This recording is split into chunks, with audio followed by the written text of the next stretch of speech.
All right, what's going on, everyone? It's Sean from All Things EV, and I've got a familiar face here, a friend from Boston, right? You're in the Boston area. Matt Ferrell from the Undecided YouTube channel. Yep. Great to meet you in person. It's been fantastic to meet you in person, finally. It's like YouTube, but real life. Yeah. So thanks for meeting up. We're actually going to go do some dinner later on tonight, but I figured it'd be a great opportunity to give you all who are watching this video some insight into what Matt Ferrell is like in real life, in IRL, right? Yeah. So I want to dig into your brain in terms of how you got started in YouTube. You're a Model 3 owner, right? Yes. You're also a Tesla Solar owner? Is it Tesla Solar? I have solar, but it's not Tesla Solar. Okay, so I definitely want to ask you about that. And then, you know, I want to get your opinion because you're a UI, UX designer. So Yes. I want to pick your brain about that too, because I think you'll have a really unique perspective. But first off, YouTube. Mm-hmm. What in the world got you possessed enough to be a YouTube personality creating content where you get all these crazy comments and opinions, right or wrong? Right, well, it kind of actually goes way back because I actually have a master's degree in video production. Got it. And my career took me in a totally different path. Yeah. I ended up going down UI, UX. Yeah. And for years I've been thinking, you know, I want to do something more with video production. And I don't know why it took me so long to realize I should just start a YouTube channel and start doing stuff. So that's when I just, like a year and a half ago, got off my butt and created my channel and just started putting stuff out there. So I would say this is a huge generalization, but UI UX, usually in front of the computer, not always comfortable in front of people, talking, speaking. You seem to be the exception. You seem to be very comfortable. Well, my career, I actually ended up as a creative director at a company. Got it. And so I led a team of 15 people or so. Yeah. So it's like I had to be in front of the company giving presentations, talking to my team. So I got very comfortable in front of groups, talking to people about things.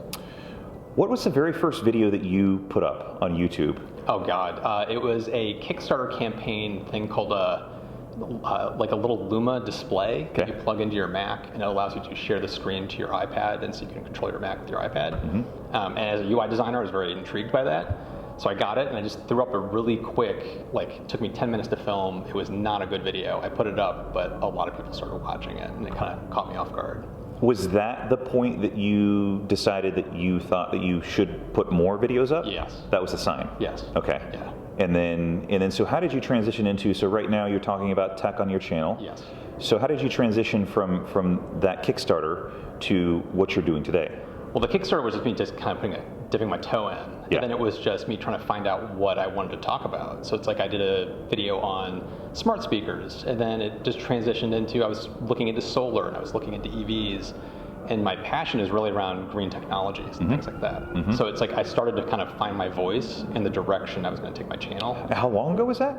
This was July of 2018 is when I started. Yeah, so about a year and a half ago. Yeah, so it took me about, 4 or 5 months to kind of find the direction I was taking the channel. And everything is just extremely well polished. I've always been impressed with how polished the channel is and how good it looks, and that's probably a lot of your background coming into play, right? Yeah. Like, did you know to start doing that immediately? Was that intuitive, or did you start to look at some other people's channels over the period of you posting content, and you were like, I should make these changes or add this? And it's a little bit of both. Okay. It's because, like I said, I've got a background in video production and theater and things like that, communication and information design. Yeah. So I knew some of the basics of the things I should be bringing to the table when I create these videos. Yeah. But then a lot of inspiration comes from other YouTubers. Like, Sure. I watch a lot of YouTube. I watch your channel. Yeah. So it's like I watch a lot of people. Right. So it's like I was seeing what people were doing that I thought worked really well, and tried to start to integrate those into the way I was going to make my videos. What was the first video that really, you would say, took off for you? The one that just exploded? On my channel? Yes. Oh man. The first video I ever put out was my Model 3 review video. Got it. That just I released it, and then I went on my first road trip, and I was filming my road trip, and it spiked while I was on the trip, and I was just in my hotel room going, what is happening? 'Cause my channel was like a nothing channel, Right. and suddenly it just kind of spiked. Yeah. So that's the first one that caught me off guard. So you're a Model 3 owner now. What did you have before the Model 3? The car right before that was a Ford Fusion Energy plug-in. Okay. Yeah. I've heard that from a few people, actually. It was a great car. Yeah. I actually did a review of that one too. Did you? It's a very, very good car. I was very happy with it. So going from a more traditional car, from a traditional automaker to a Model 3, what were some of your initial impressions of it? some of the things that really stood out to you? Well, the first thing was the build quality. You know how like people always talk about panel caps and all that. I never noticed any kind of issues with my But are you that type of person to begin with? Not really. Okay. But it's like nothing jumped out at me. Sure. But beyond that, it was the user experience around the car that really blew me away. Okay, so what are some examples of the user experience? Just everything from how the app works and communicates with the car, and then how the car is so seamlessly integrated with all the supercharger network and everything like that. Like you request service through the app, you plan your trip, and you can figure out where the superchargers are directly on your screen. You buy the Ford Fusion Energy. You drive it off the lot, you're on your own. It's like there's really nothing that goes beyond that. It's pretty static. Yeah, very. And truncated. It's, this is one of the challenges I think that the big three in particular are facing when up against Tesla is Tesla's just this integrated experience. Yes. They want to control everything similar to what Apple does, and then you've got this Android experience with the traditional Auto 3 where they sort of license out different parts of it and make this compilation of a product. Exactly. So what did you think about the screen initially? The user interface on the screen I thought it's okay. It's like there's areas of it I thought could be better, but for the most part I was surprised at how well it worked, because I heard a lot of people talk about the speedometer being on the left, being to your right, you're not able to look straight down between the steering wheel. I adjusted to that quickly within 5 minutes driving the car. Yeah. It was like and that for me that was the turning point of like they've really kind of cracked a nut here of like how quickly I got used to driving that and looking down to the right corner of my vision instead of down. It's not a big deal at all. I almost found it to be more convenient in terms of distance from road to speed. It's high up. Exactly. Yeah. And I don't think a lot of people realize that. People who've never been in the car before think that it's going to be a hassle or an inconvenience to look over, bottom right. But you actually look further down. I guess maybe it depends on how tall you are. Like if you're a shorter person, maybe there's not so much of a distance. But for taller guys like us, I mean, I always felt like it was more of a hassle to go from road down to the speedometer, because I have an S. Yeah. But occasionally I'll rent a Model 3 to get around when I'm traveling. So I think it's a little bit more convenient. Yeah. Software-wise, you said that there could be some improvements. Yeah. What are some of those things, or have they changed them since you first got them? They've been changing them. Okay. So like some of my complaints earlier on have been addressed, but it's more about like, this is one of those complaints I think some people have a seed of truth where it's like there's stuff buried in menus and there's not enough buttons. And those are things that can be fixed over time with software. Sure. So like little button tricks, like holding a button can bring up a menu. Right. The voice controls could eventually help you with that. But things like servicing, like how the wipers work, it's like, now when you tap it, the little thing slides out. You can just one tap, bring it up. You don't have to go through menus. So they're changing and moving things around, like where glove box controls are and things like that. They can get better over time, and they have been.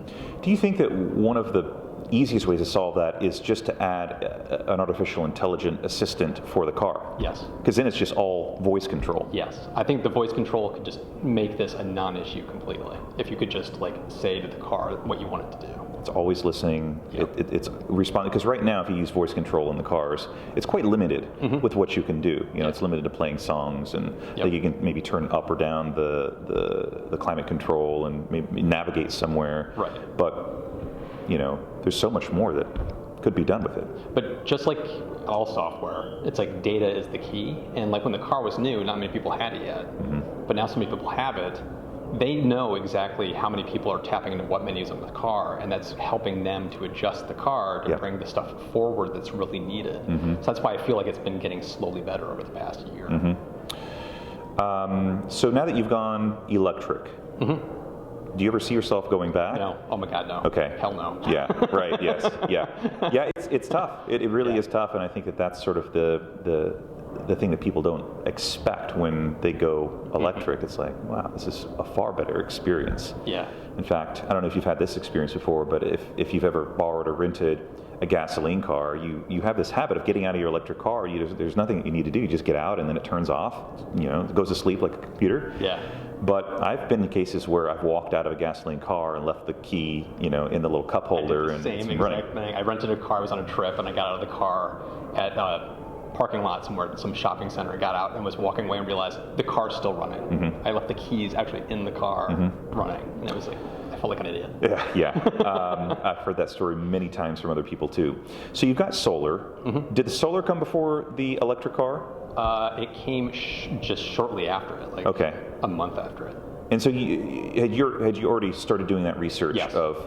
Did you already intend, when you get the electric car, you wanted to do solar quickly after that? Or? Yes. Okay. Because I knew I'd be charging at home. And it's like I really wanted to offset my electrical use as best I could. Talk about that experience too, because that I think is some content on your channel that has done quite well as well. Like you've talked about the solar experience. In fact, you even did a recent recap. Yes, I did. Where you talked about, would you do anything different? So talk about that experience from, getting it installed to today. Going in, it's a little unnerving because you're not exactly sure what you're doing because it's so new. But looking back, there's nothing to be concerned about. It's not a difficult process at all, especially if you find a reputable installer, whether it's Tesla Solar or a local guy like I found. It's a very simple process too. And there's also a lot of free tools online that you're able to use to find out how much your house will potentially produce. So it makes it very easy to calculate if it's going to be worth it for you or not based on your current usage. So are you supplementing all of your electricity usage right now? No. My house is not in the best situation. It's like I've got some trees that I have no control over in my neighbor's yard. So you can't cut your neighbor's tree down? No. They might not be happy. He would not be happy if I did that. So it's like maybe 3 or 4 o'clock in the afternoon I start getting shade, and my house is facing east-west instead of south. So it's like I had to make an oversized system to compensate for the lack of best positioning. So it's like I have a 9 kilowatt system, but I'm only producing like 6. You know what I mean? So it's like it's not full efficiency, but I'm still getting 50 to 60% of my energy covered. So it's paying for itself. Yeah. Would you consider battery storage? Do you have the ability to do that where you're at? I do. I am considering. I actually earned a Powerwall. I'm still waiting to find out. Me too. I'm just being patient. Just biding my time. So I will have it at some point. You should email the referral program email address, and they may be able to expedite you. Okay. Hey, my name is Matt Ferrell. I got a YouTube channel. I'd love to do a review on it. Don't you know who I am? Yeah, right. Like inconspicuously put the link in there. Surprisingly, I've learned that Tesla in general and particularly the executives pay close attention to the content that influencers are creating. Really? It is a really big deal. And of course, they don't do any advertising. Right. So they rely heavily on people talking about Tesla in a positive light who are supporters, and that's a big. I suspect and I've thought about doing a video on this, but I suspect that's how they choose who gets to the events. Yeah. They go people with the largest influence first, whether that's press, media, and they also look at content creators, YouTubers, and other people, and then they just sort of start working down from there. Of course, investors and friends and family, but they rely on that to do things like what the Cybertruck has done in terms of exposure. Cybertruck. So I want to touch on that one because that one still is something that people are very interested in hearing. What were your first impressions of it? And then I also want to hear your impressions of, you did a video on the glass. So I want to hear you talk about that as well. But when that thing came out onto the stage, what'd you think? When it drove out on the stage, I was watching it live. East Coast time, so it's like 11 o'clock at night. I actually yelled out loud, "Oh my God!" It was like. At the same time, though, Elon had been saying it's going to look crazy. This is a crazy truck. It's Blade Runner. It's like nothing you've ever seen. So I had prepped myself for it being crazy. I didn't think it was going to be that crazy. But very quickly, I was just like, okay, I see what they're doing. I'm interested. I still think it looks weird, but I'm interested in what they're doing. Would you so for someone who studies and who pays attention a lot to how humans interact with technology? Can you pinpoint a time in history where something has been so polarizing as the Cybertruck? Oh man. I mean, the example that I use, and I think you use as well in our videos about the Cybertruck, is the AirPods, right? Those were pretty polarizing. That's a recent one. It's a good right, but I'm trying to think of something else that I know Apple has done some things in the past. Like, I mean, the iPhone is a perfect example. Because prior to the iPhone, it was all, the user interface was keyboard and touch and physical buttons, and then to move to an actual screen with no buttons, that was a pretty big deal. Yes, I mean, Apple's done it several times. I would even say the original iMac was something similar. Because you had a lot of people reacting that were PC people saying, this is not a powerful computer, it's just eye candy. What are they doing? But they clearly knew what they were doing because they captured kind of some of the zeitgeist, which helped them to kind of save the company from bankruptcy. So it kind of worked. So it's like Apple's had success with the Macintosh, they've had success with the iPod, the iPhone, AirPods, the Apple Watch. It's like people have kind of turned their nose up at a lot of these along the way, and then they turn into some of the best-selling products in the world. You know, to go back to the iPhone thing, what everyone was used to with a mobile phone was a screen and a keyboard or a touchpad. Yes.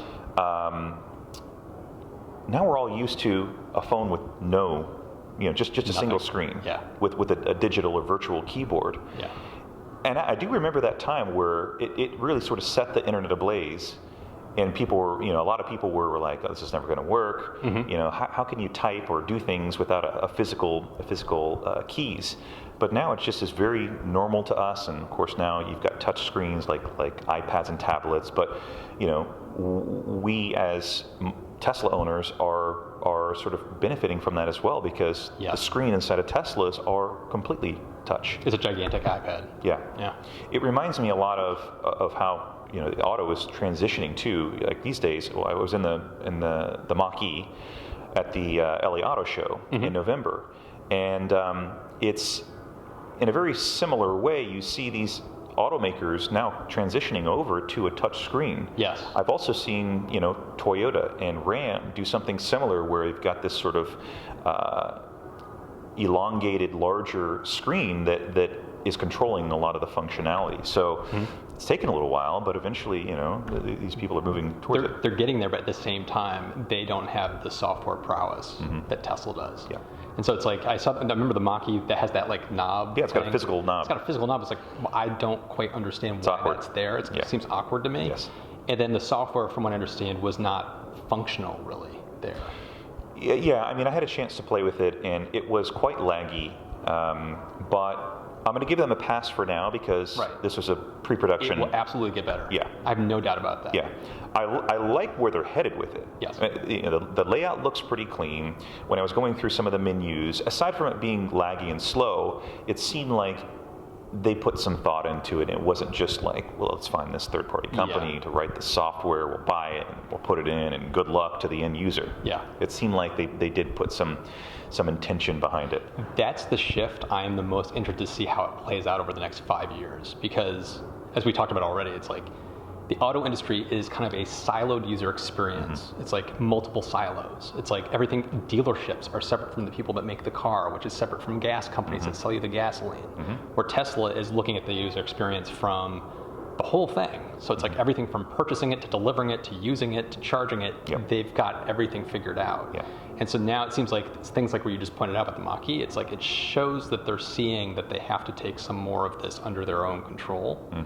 But you know that under the hood, it's still very siloed, and it's going to take them a long time to pivot that big, slow-moving boat in a different direction.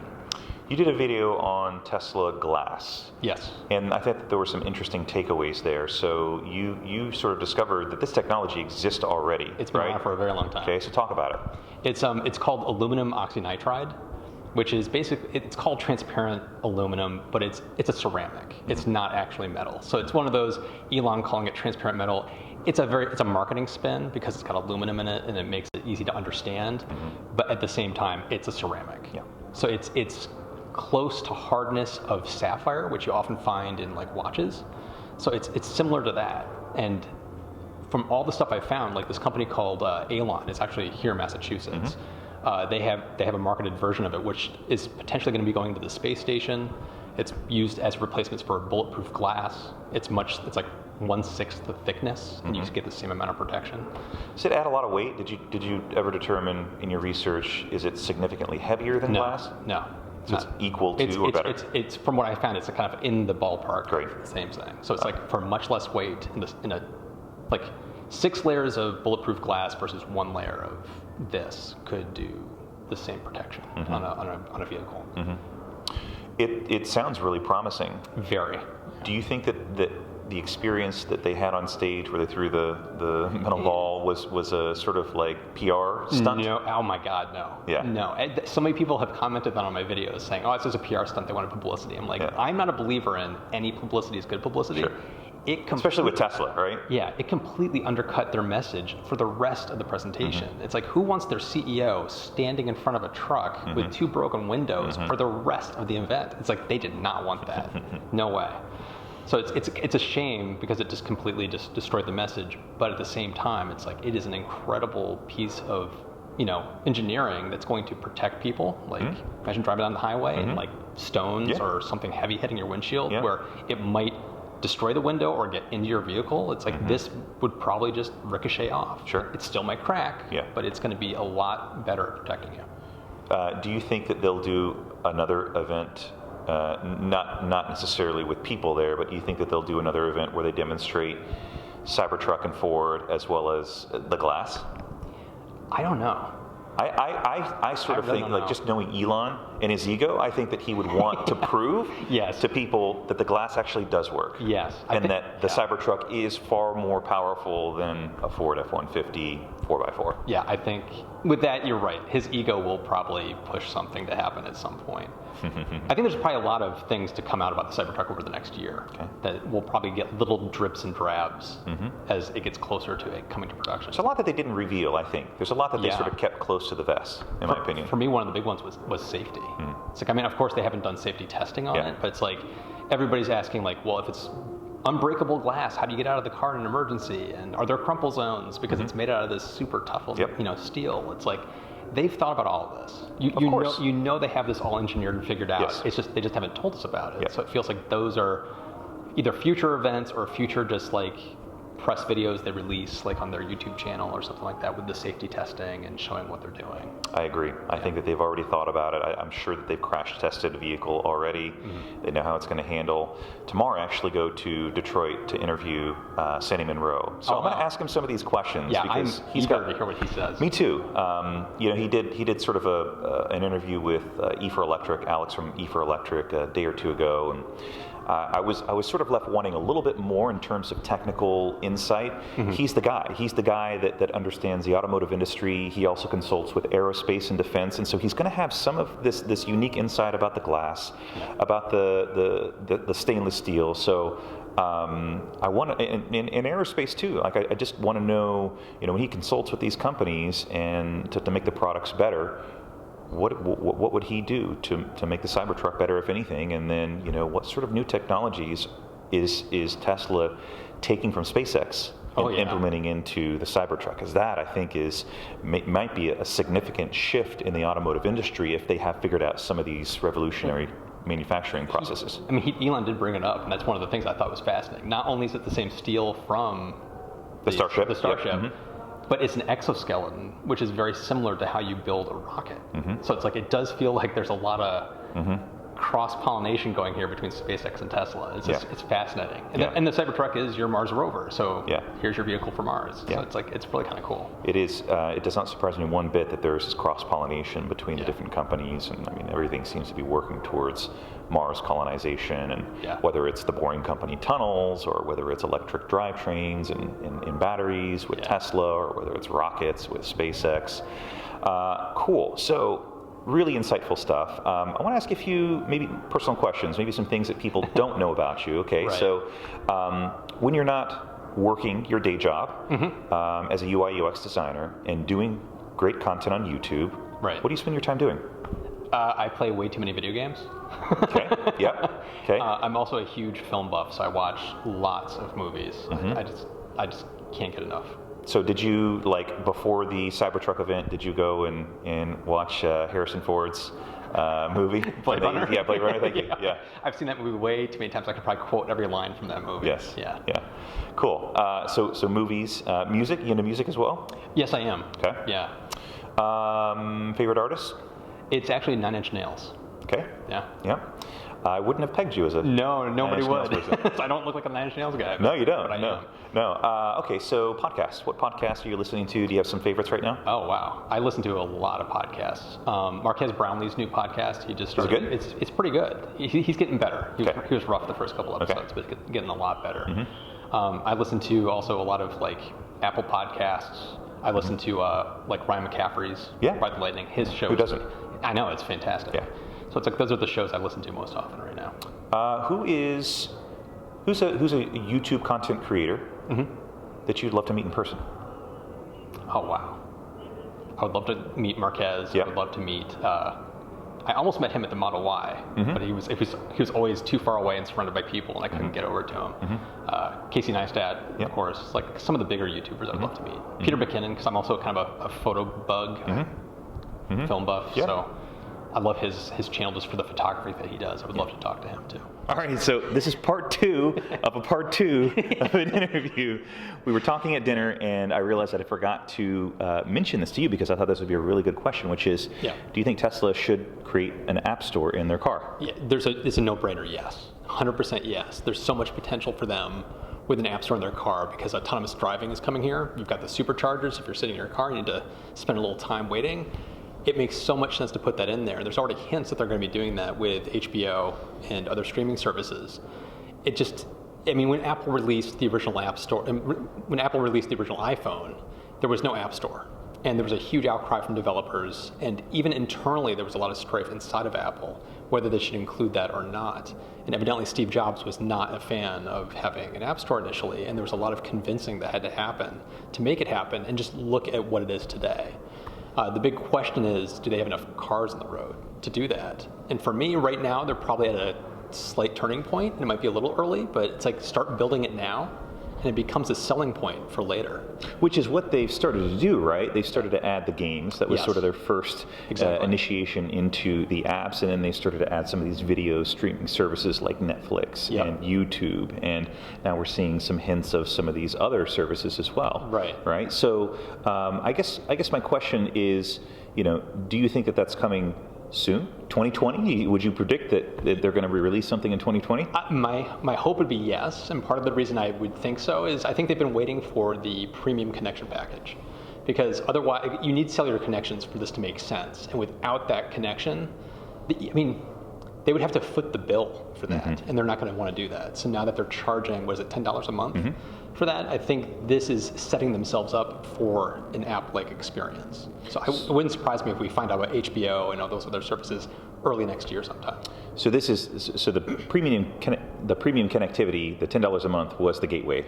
I think so. You think that was a platform for them to be able to build on top of that? They're playing chess, and it's like I think that's one of the moves they were waiting for before they moved the next piece. Sometime in 2020, they'll probably cross over 1 million vehicles on the road. Yes. And even if they're not fully autonomous, I think that they can still create the App Store and still create this new revenue, recurring monthly revenue engine. Yeah. For me, it's also, I hear from a lot of my subscribers about they're disappointed that the car didn't have Spotify in the United States. They're disappointed that it doesn't have Apple Music. It's like with an App Store, you could start launching those individual services. And that becomes a selling point to the car. So it makes a lot of sense to launch that. That's exactly how it started with the iPhone. Yep. iPhone was the first one to offer it, and then later on, Google Play or Google's App Store was added, and now for Apple, it's a big source of revenue for them. It's a huge source of revenue. Yep. Do you have any idea on what that is offhand? Off the top of my head, no. Yeah. But it is billions of dollars. Yeah. Yeah. Billions that I'm sure Tesla could use and appreciate. Absolutely. Cool. Yeah. Cool. Well, Matt, thoroughly enjoyed getting to know you a little bit. Looking forward to continuing the conversation over dinner. Yeah. And hopefully all those who are watching enjoyed getting to know Matt a little bit more. For those that don't follow your channel, where can they find you? You can find me on Undecided with Matt Ferrell on YouTube. That's pretty easy to find. So hope to see you there. Yeah, cool. Sounds good. All right. All right.